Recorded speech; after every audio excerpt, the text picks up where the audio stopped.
Welcome to Equilibrium. How do I talk to my teenager? Sometimes it can feel that teenagers are some of the most difficult people to understand on the planet. On top of that, being a parent makes it even more challenging to talk to your own teenage children. As a psychotherapist, my job is to listen and talk to people to help them better understand themselves and their issues. In order for that understanding to happen, there are a few prerequisites that need to be present. First, mutual respect. One mistake that I see many parents make when trying to understand their teenage children is to assume that they can command respect from their kids. Ironically, adolescence is a period in which children's developmental task is to challenge authority and acquire independent thinking skills.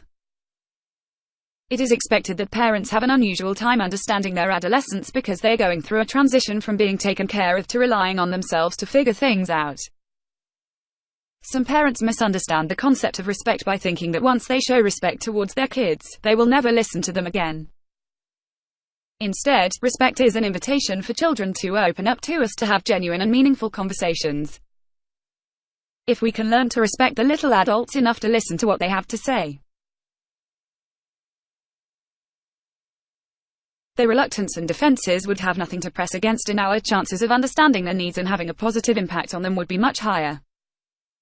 Second, patience. All good things to those who wait. To build communication with teenagers, parents need to learn to take things slowly. Although we have the best intentions in the world, it does not necessarily mean our children can always understand why we do what we do. Due to their developmental position, sometimes things simply do not make sense to them. Forcing them to accept certain concepts may lead to more confusion and unnecessary friction in the family. Remember when they first started learning to use the spoon? Did you get mad every time they made a mess? No, because you understood that was part of the process. You told yourself you needed to be patient and loving because those were the elements that would help them eventually get it.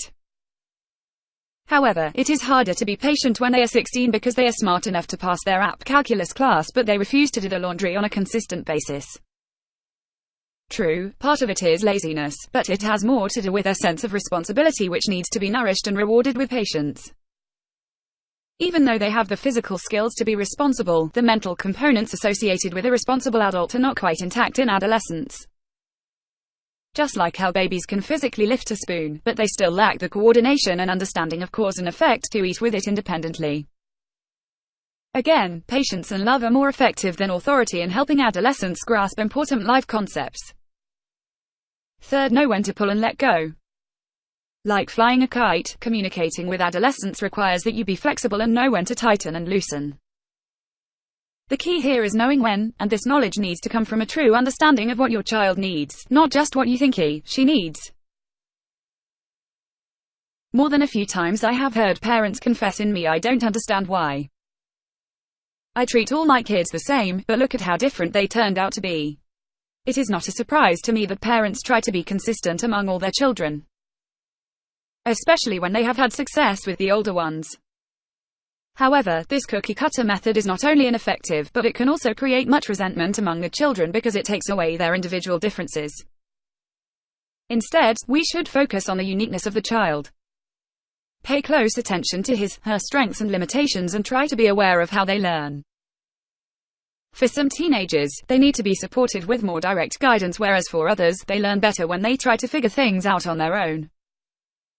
As parents, we have to be flexible enough to meet our kids' needs.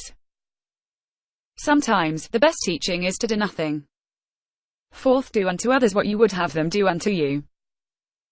It takes an understanding attitude to understand. We should learn to put ourselves in our teenagers' shoes. Sometimes we forget what it was like for us to go through adolescence. It may seem like a century ago when we were teenagers, how we felt so self-conscious about our appearances, how we felt this inexplicable confusion about our identities, and how the hormones in our bodies were shooting in all directions. It was an awkward period, but we all went through it. It may take some effort for us to remind ourselves that growing up is not an easy process, especially during a time like today. It is an understanding like that which can help us better relate to our teenagers. In order for them to open up to you, teenagers need to know that your purpose is not to dominate their lives or tell them what to do. Rather, you are there to simply try to understand what they are going through. After they let you in, you have a much greater chance of having a positive impact on their decision-making and making it a teachable moment. Fifth, make it fun. As adults, we are so used to being serious. Although we are concerned about our children's grades, there is more going on in life than just school. Children need to know, and hear from us, that we care more than just about their school performance. Get into a habit of doing small talks with them. Be curious parents, but not detectives. One thing that I hear kids complain most is that their parents tend to be very judgmental when it comes to the children's social life. When our kid tells us that their friend is drinking at a party, the thought that it can be bad influence for our kid can be a hard one to shake off. However, it can also determine whether your kid will continue to trust you with information like that. If you can take it with a sense of ease, it is very likely that your kid will feel more comfortable sharing more with you. Listening with a sense of ease and curiosity is not the same as approving the behavior, however. The idea is to have a conversation with them about their day-to-day life, so they know that they can tell you everything that goes in their lives. Problem solving starts with problem sharing. If our kids can get into a habit of sharing the problems they face with us, we can then become part of the solution. It is not easy to develop an open channel of communication with our children, but given the atmosphere in our society, we cannot afford to not have one. Otherwise, we would be running the risk of letting the media and pop culture do the parenting for us. At Equilibrium, we provide traditional and/or horse-involved therapy with a licensed therapist and psychologist. If you are considering therapy to find the support you need through this unique and challenging period of life, or if you have additional questions about teen counseling, please do not hesitate to schedule time with me. I look forward to connecting with you and learn more about how I may be of help. Call now. Schedule session with Dr.